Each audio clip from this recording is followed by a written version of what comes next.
These are the Tarot and Oracle forecasts for the month of December 2018. We have a look at the big energies that will be touching on most of your lives in the month of December in some way or another, or it could tell you the entire story.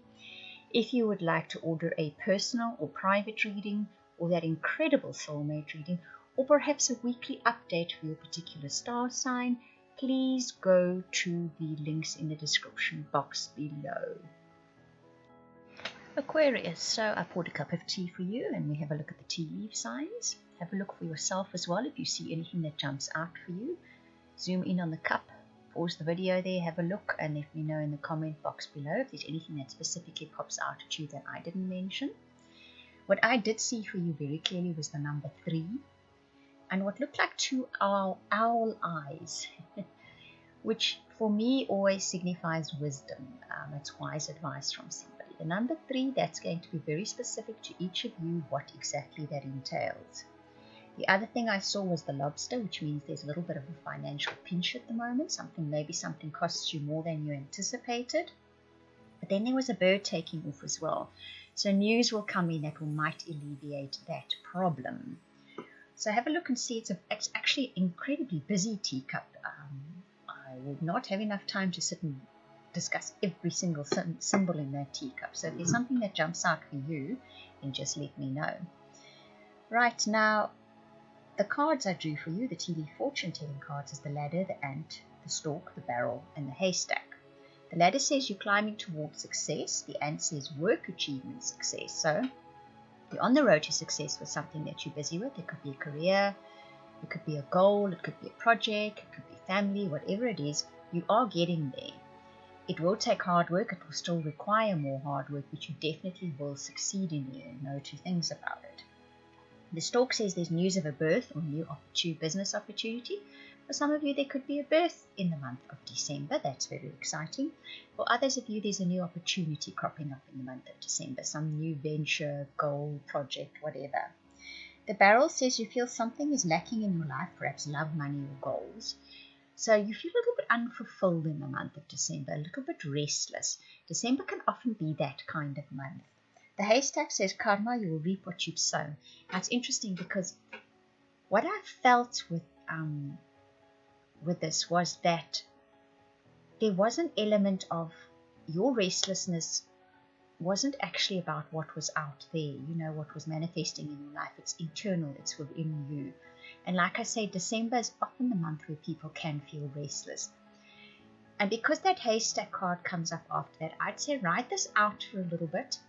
It could just be a temporary thing and soon you'll have forgotten about it because life gets busy, or something will come along that will distract you from it. Okay, so don't let that be your center of focus. Just let that feeling, acknowledge it, know it's there, but just coast a while before you actually take any kind of direct action on that restless feeling. Now your relationship spread, and remember this can apply to any relationship, even though I've used the romance angel cards. It's also the kind of energy that applies to any important partnership or relationship in your life. You get the trust card, which says this situation is calling for you to have faith. With that, you get the consequences card in this particular tarot deck. You get stay optimistic about your love life, which says positive thinking and faith will bring you romance. Along with that, you get the Naught card, the cat, which is the fool in other tarot decks. And you get calling in your soulmate. Your prayers, affirmations, and visualizations help bring you together. And you get the Four of Sky tarot card with that. So the trust card that starts the ball rolling says that you have to keep the faith where relationships are concerned. That things are sort of heading in the direction they're supposed to be going. Coupled with the consequences card, which speaks about not getting yourself entangled unnecessarily. Don't complicate things.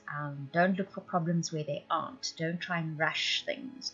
It's a case of just trusting that whatever relationship is on your mind at the moment, be it your spouse, a married partner, a partner, you're looking for relationships, whatever the case may be, don't complicate matters. Just watch, wait, and listen. It seems to be sort of a key phrase for you for the month of December.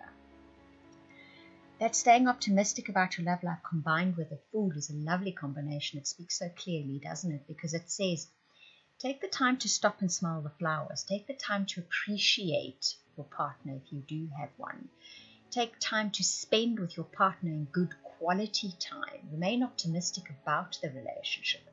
And you're looking for a relationship, go and do the things that are conducive to finding a good relationship or making you feel good about yourself. So go and have your hair done if you can. Go and have your nails done. Go and have a facial done. Whatever the case may be, you understand what I'm saying.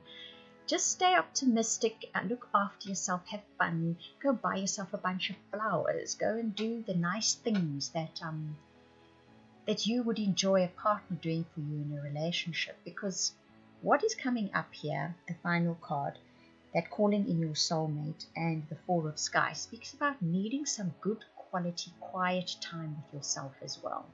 That cat fell asleep in the field of lavender. And it's about going somewhere that smells nice and feels nice and is nice, and just reconnecting with that great big spirit out there or energy out there, and perhaps putting very clear thoughts in your mind and intentions out there to the universe, coupled with how it would feel, of what you want your partnership to be like. Whether it's an existing one or one that you're calling in, there's a very powerful energy at the end of December for you guys to, if you can focus on, dream about, feel the kind of energy that you want in your relationships for December, towards the end of December, there is kind of a big portal there, if you can call it that, or a big ball of energy. It has that kind of feeling that you can access if you make the time and clear your energy field and think and feel with clarity what you'd like in your relationships. Great potential there to actually call it in, be it in an existing relationship or one that you would like to have. Your tarot cards for December are actually quite interesting. There seems to be an interesting message that comes with it, because the Three of Sea speaks about getting together with friends. So you're probably going to be surrounded by friends and family in the month of December at some stage. The Nine of Sea then speaks about dreams come to those who dare to dream. Success, wish fulfillment comes to those who dare to dream. So all of you have some kind of something that you're wishing for at the moment, or in your heart you're holding this wish, the sacred secret wish for something that you really and truly want. The Sky Queen speaks about keeping your thoughts to yourself. It's socializing, being with friends, being with family, interacting with them, but keeping that which is important to you to yourself.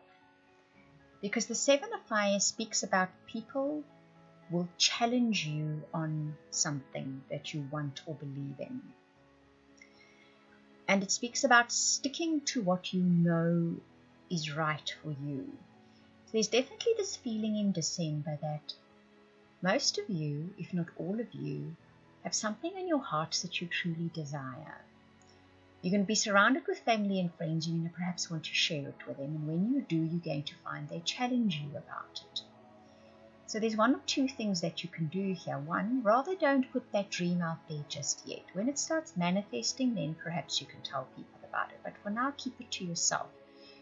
Often, when we have a dream and we share it with people, they let their own fears get in the way of how they respond to you, and they can, one, douse it and make it, douse it with water, cold water, or two, they can create doubts within yourself, and this messes with that energy of actually calling in something, of attracting something, of even building something, of your enthusiasm. It can even sap your enthusiasm.